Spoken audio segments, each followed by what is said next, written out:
leading candidates for mayor are crisscrossing the city this weekend, hoping to pick up some last-minute votes. But there are more than a dozen other candidates who are maybe less well-known than Bill de Blasio and Joe Lhota, but they will also be on the ballot for mayor this Tuesday, and we're making sure you get an opportunity to hear from all of them, at least a little bit. Joining us to make their pitch to you, the voters, are Randy Credico from the Tax Wall Street Party, Michael Grays is from the Freedom Party, and Sam Sloan is from the War Veterans Party. Welcome to all of you, and thank you all for coming in. Now, I have studied up on you, but a lot of my viewers don't know who you are. Michael Grays, you are a former police officer. I'm a former correction captain. Correction captain, and you decided to run. Why? I decided to run because as I walk out of my house, I see the food pantries ad nauseum. When there's a line for employment, I see people around the block looking for 10 jobs, and there's 2,000 people out there. So certainly I'm concerned about that. And when I hear these reports that 86% of Black and Latinos are employed, and I know that it's in excess of 50%.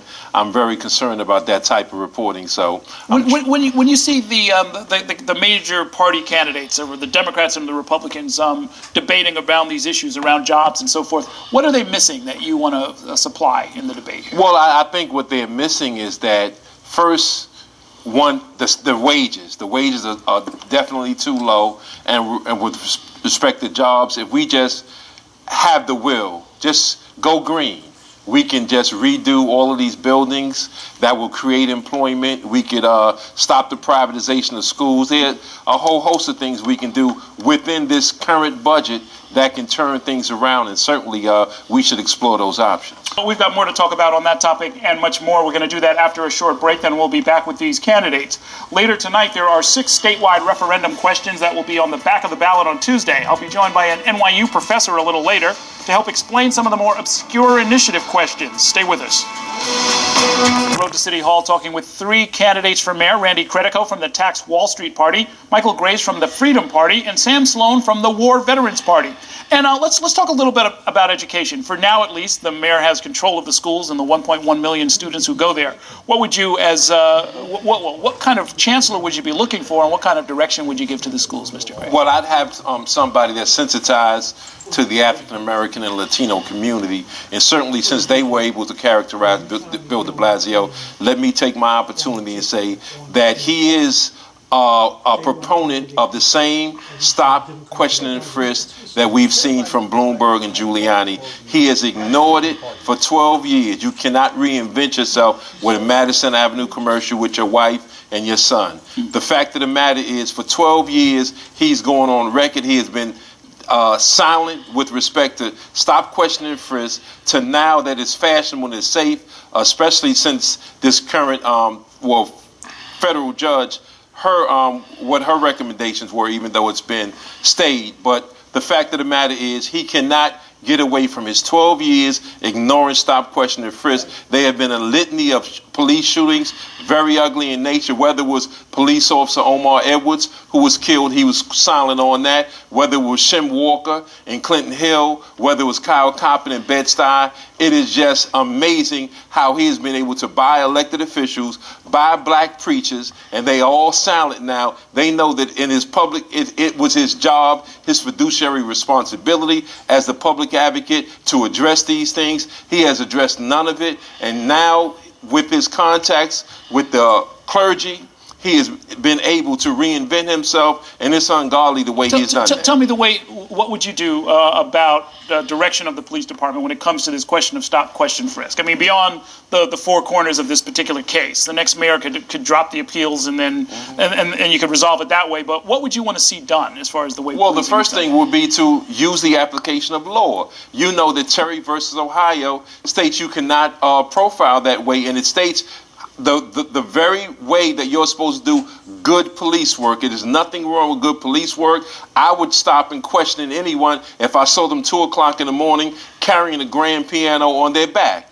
That raises questions. But just to stop a young man walking to the store to get a container of milk is racist in nature. And Ray Kelly, who's a lawyer and a well over 30-year cop, knows that well. And the fact of the matter, he has implemented the system.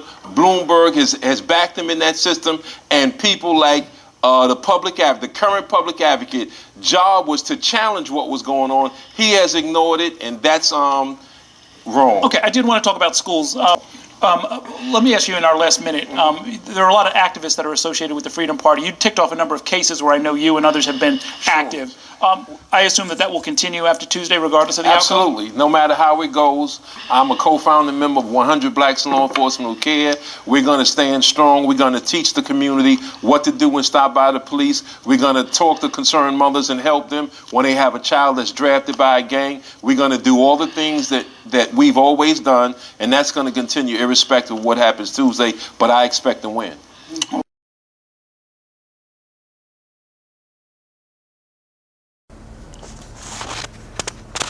Okay, this is Reverend Lennard McNeil with Michael Graves, candidate for mayor of the city of New York. He just left New York 1 with Errol Louis on the road to City Hall, and I know he didn't hit all the points or some of the points that he wanted to hit of his platform, and so we're just going to take a couple of moments now for him to hit whatever he needs to hit so we could send this out to all social media so that our people or our followers can hear the things that's on his mind for the city of New York. Brother Graves, you have the floor. Okay, well, certainly we did get to talk very, very briefly about stop, question, and frisk, but we didn't get to talk about just how unconstitutional it was and just how racist the application of it is. Certainly when one considers the parameters, the current parameters that are constitutional, it's been abridged in a litany of ways.